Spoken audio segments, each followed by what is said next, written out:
Salam sejahtera, anda sedang menonton Sekilas Fakta 22 Mac 2023 bersama saya Prasad Michael.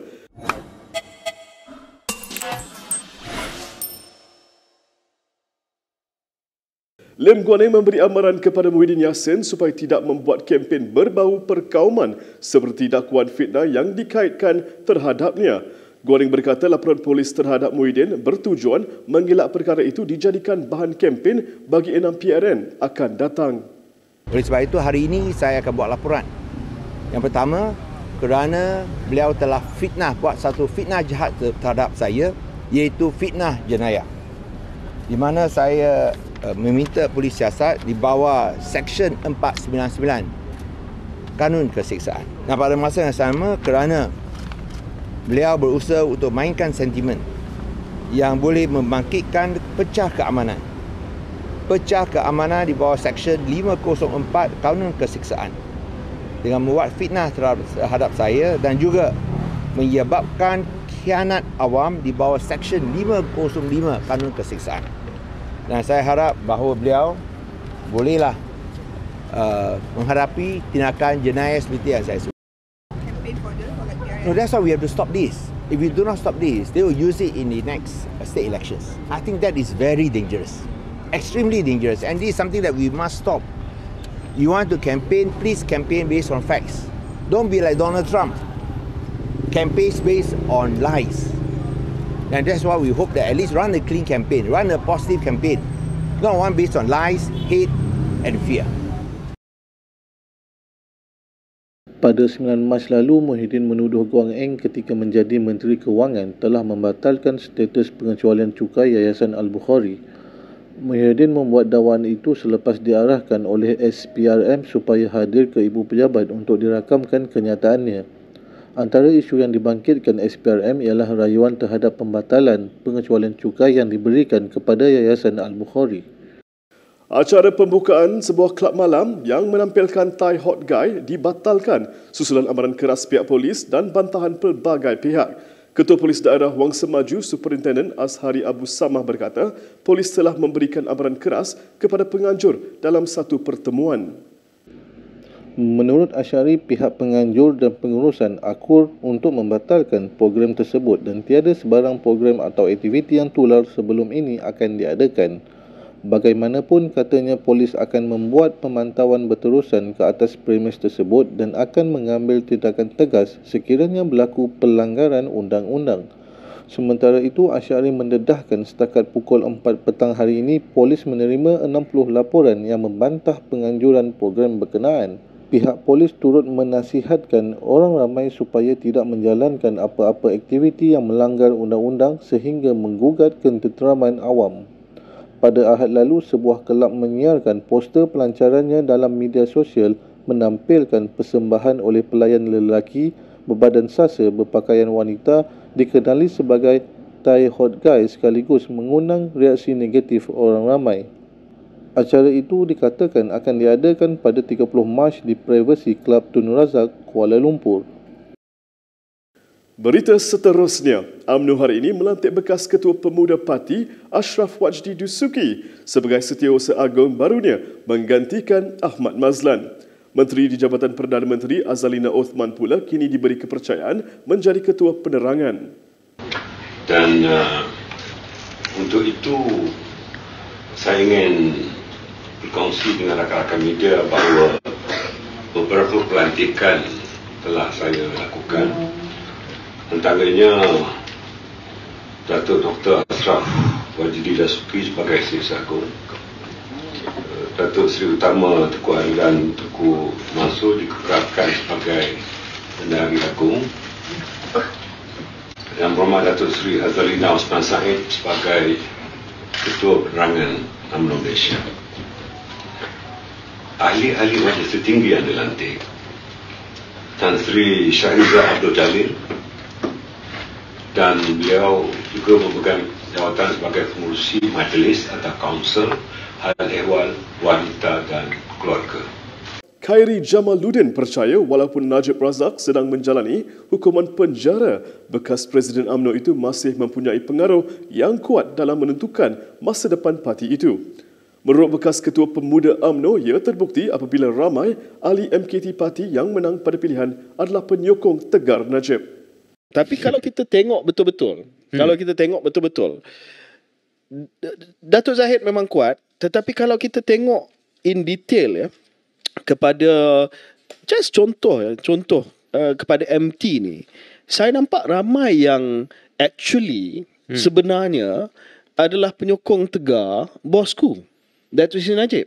Dan macam saya kata tadi ya, jangan underestimate, jangan pandang ringan suara daripada belakang, suara di sebalik prison bar, suara yang ada dalam penjara sekarang ni, dan pengaruh suara tu untuk menentukan masa depan UMNO. Khairi membangkitkan nama seperti pengerusi UMNO Kelantan Ahmad Jazlan Yaakob, bekas ahli Parlimen Baling Abdul Aziz Abdul Rahim dan Ketua UMNO Hulu Langat Johan Abdul Aziz yang menang dalam pemilihan ahli MKT UMNO baru-baru ini. Tambah bekas ahli Parlimen Rembau itu lagi turut termasuk dalam barisan ahli MKT ialah Ketua Penerangan UMNO Hisham Jalil bersama seorang lagi penyokong setia Najib iaitu Lokman Adam yang sebelum ini dipecat daripada UMNO oleh Ahmad Zahid sendiri. Berdasarkan perkara ini, Khairi menegaskan bahawa perjalanan bosku dalam UMNO masih belum berakhir, malah jauh daripada itu. So, saya bangkitkan benda ni sebab saya rasa cerita bosku ni belum habis lagi. No, definitely belum not. habis. Dan saya rasa pendengar pun semua nak tahu tentang apakah perancangan bosku. Bosku is not finished. Saya nak sebut dalam podcast keluar sekejap, my view ya, dan pendengar pun tahu pandangan saya selepas kekalahan 2018 berkenaan dengan bosku, but I'm saying bosku is a force for sure to be reckoned with. Yeah. In Malaysian politics and definitely in UMNO. Dan kalau dia nampak ada imprimatur ataupun kesan jari, fingerprints bosku dalam senarai pemenang ni, is not so much Zahid yang menguasai UMNO, tetapi Zahid / bosku.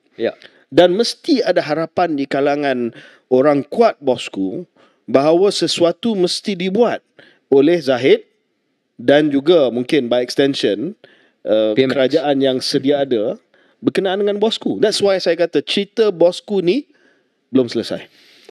Kita ke berita seterusnya. Menteri Ekonomi Rafizi Ramli menyindir Muhyiddin Yassin dengan berkata pencapaian kerajaan sekarang tidak akan menjadi lebih buruk daripada ketika ahli Parlimen Paguh itu mentadbir negara.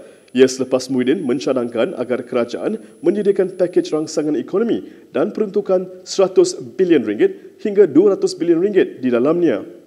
Ia mengundang ejekan daripada pihak pembangkang menyebabkan Speaker Dewan Rakyat Johari Abdul terpaksa masuk campur. Rafizi turut menyifatkan cadangan itu akan memberi beban tidak wajar dan ekonomi masih boleh berada dalam keadaan baik tanpa pakej rangsangan. Keadaannya sebegitu berterusan dan untuk tahun ini akan menjadi masalah besar lagi.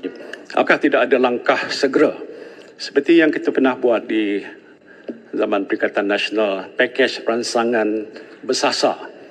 Saya cadangkan itu ialah untuk menumpukan pada sektor-sektor yang mengambil masa untuk dipulihkan. Pertamanya berdasarkan kepada unjuran dan prestasi ekonomi sekarang, kita insya-Allah tidak akan menjadi lebih teruk daripada semasa zaman Paguh menjadi Perdana Menteri, insya-Allah.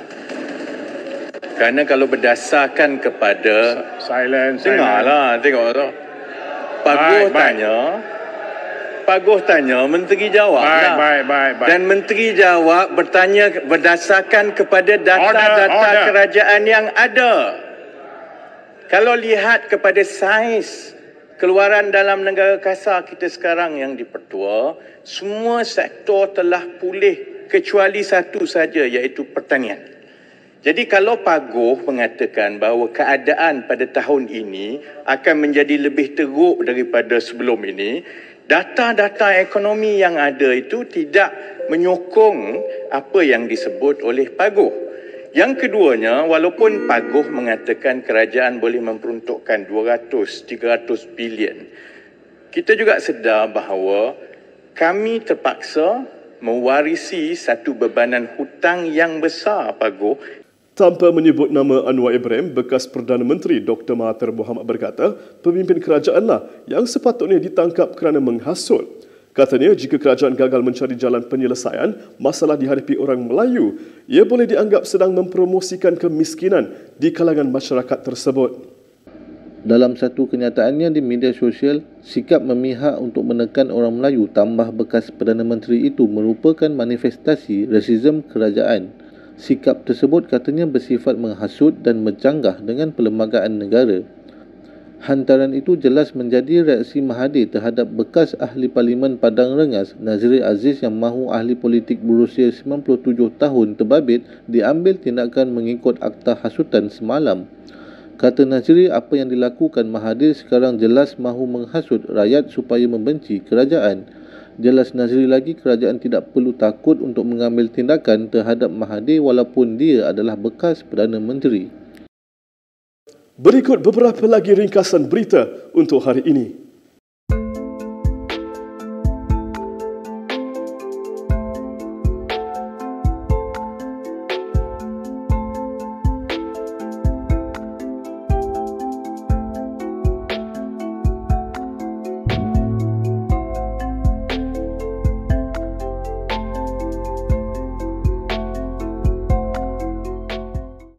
Sekian saja daripada saya, Prasad Michael, untuk sekilas fakta. Untuk lebih banyak berita, anda boleh melayari kinitv.com. Anda juga boleh mengikuti kami di Instagram, Twitter, YouTube dan Facebook. Salam hormat dan jumpa lagi.